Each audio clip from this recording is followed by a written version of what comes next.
तो dear students, आज class 8th का chapter number 6 square and square root, जिसको हम वर्ग एवं वर्गमूल कहते हैं, उसमें से टॉपिक करेंगे square root of a number, किसी संख्या का वर्गमूल पता करना।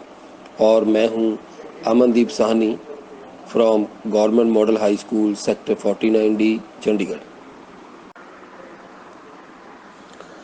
किसी भी संख्या के वर्गमूल को ज्ञात करने के कई तरीके होते हैं।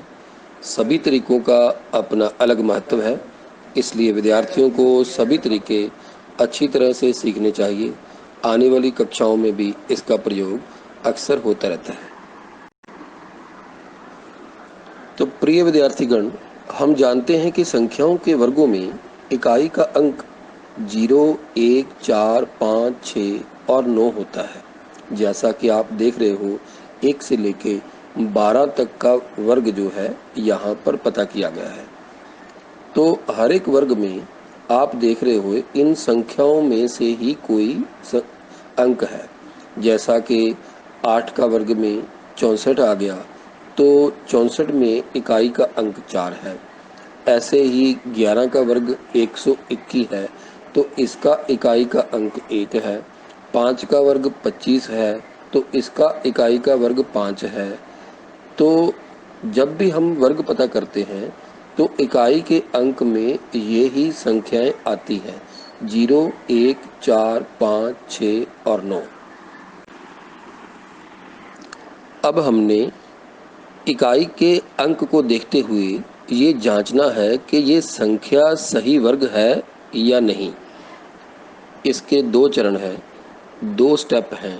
पहला स्टेप, परफेक्ट स्क्वायर हमेशा इन्हीं नंबरों से भाव 0, 1, 4, 5, 6, 9 में से एक के साथ समाप्त होता है। यदि ये नहीं है तो दी गई संख्या एक पूर्ण वर्ग नहीं है। यदि संख्या 2, 3, 7 और 8 के साथ समाप्त होती है तो ये एक पूर्ण वर्ग नहीं है। अब यदि ये ऊपर की स्थिति से संतुष्ट है कोई संख्या, तो किसी संख्या के डिजिटल योग की भी जांच करनी है। डिजिटल योग में आप एक नंबर के सभी अंकों को तब तक जोड़ते रहते हैं जब तक आपको एक नंबर नहीं मिल जाता।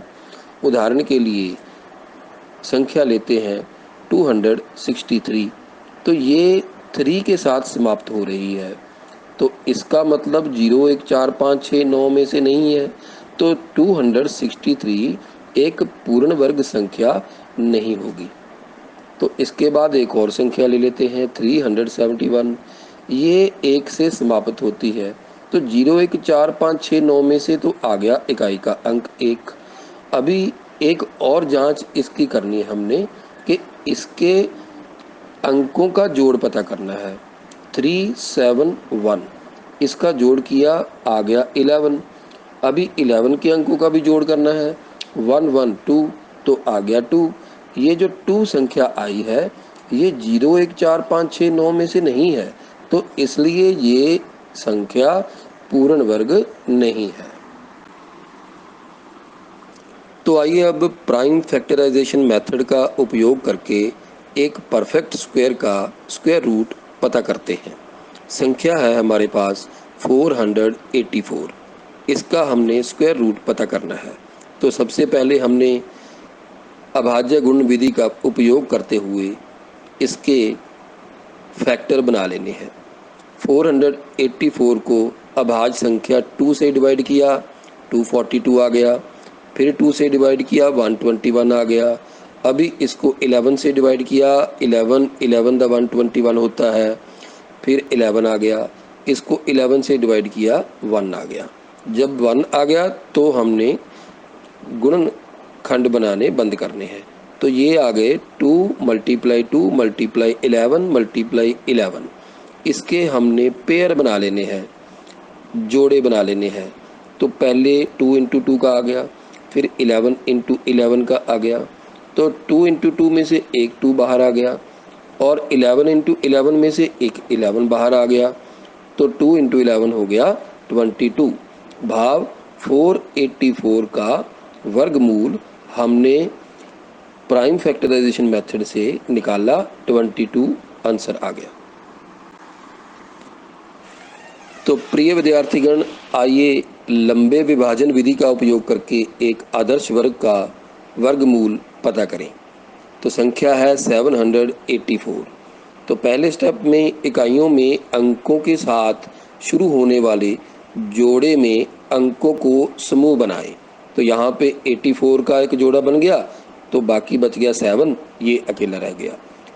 सेकंड स्टेप, सबसे बड़ी संख्या के बारे में सोचें जिसका वर्ग पहली अवधि के बराबर या उससे कम है। यहाँ पे पहली अवधि हमारी 7 है, तो हमने वर्ग सोचना है। 2 टू द 4 होता है, 3 3 द 9 होता है। तो 2 टू द 4 यहाँ पर 7 के नीचे हम लिख देंगे, क्योंकि 3 3 का 9 7 से बड़ा होता है। थर्ड स्टेप, विभाजक और भागफल के उत्पाद को पहली अवधि से घटाएं और शेष अवधि के दाईं ओर अगली अवधि लगाएं। भाव कि 7 में से 4 को माइनस करना है, बच गया 3, और ऊपर जो आखिर वाली अवधि थी 84, इसको नीचे ले आना है, बन गया 384। अभी नेक्स्ट डिवीज़न के लिए नए भाजक को भागफल से 2 गुना लेने के साथ प्राप्त किया जाता है। भाव कि ये जो 2 हमारा था पहले, इसका डबल हो गया नीचे 4। अभी 4 के साथ संख्या लगाते जाना है और मल्टीप्लाई करके देखते जाना है कि 384 के नीचे क्या आएगा। तो 4 के साथ हमने लगाया 8, बन गया 48। 48 को 8 से मल्टीप्लाई करना है, तो मल्टीप्लाई करके देखा 384 आ गया। इसके बाद माइनस किया 0, तो ऊपर हमारे पास आंसर में आ गया भागफल में 28। तो इसका मतलब 784 का वर्गमूल आ गया 28। क्या ये आपका आंसर ठीक है या गलत है? आपको 28 को 28 से मल्टीप्लाई करके देख लेना चाहिए। अगर 784 आ गया तो आंसर ठीक। तो प्यारे बच्चों, आइए अभी किसी भी 4 अंकों की संख्या का वर्गमूल खोजने के लिए शॉर्टकट मेथड खोजते हैं। मान लीजिए संख्या है 3721।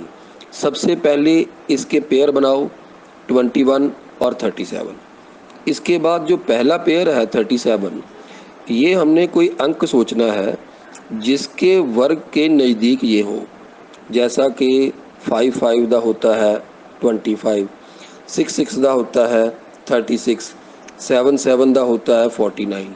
तो 6 दा 36 ये 37 के नज़दीक है, तो 10th प्लेस हमारे पास आ गया 6। अभी हमने इकाई का अंक प्राप्त करना है, तो हमने ये देखना है कि ये जो 3721 है, इसका इकाई का अंक क्या है। इकाई का अंक इसका 1 है, तो किस संख्या के वर्ग में इकाई का अंक 1 होता है। 1 का वर्ग में 1 होता है और 9 का वर्ग में 1 होता है। 9 9 दा 81, इसमें 1 होता है। यानी कि इकाई का अंक या 1 होगा या 9 होगा, इन दोनों में से हमने अब चेक करना है। तो जो हमने 10th प्लेस आया था, 10 का स्थान 6 आया था, इसको नेक्स्ट वाले अंक से मल्टीप्लाई करना है, भाव के 7 के साथ। 6 7 दा 42।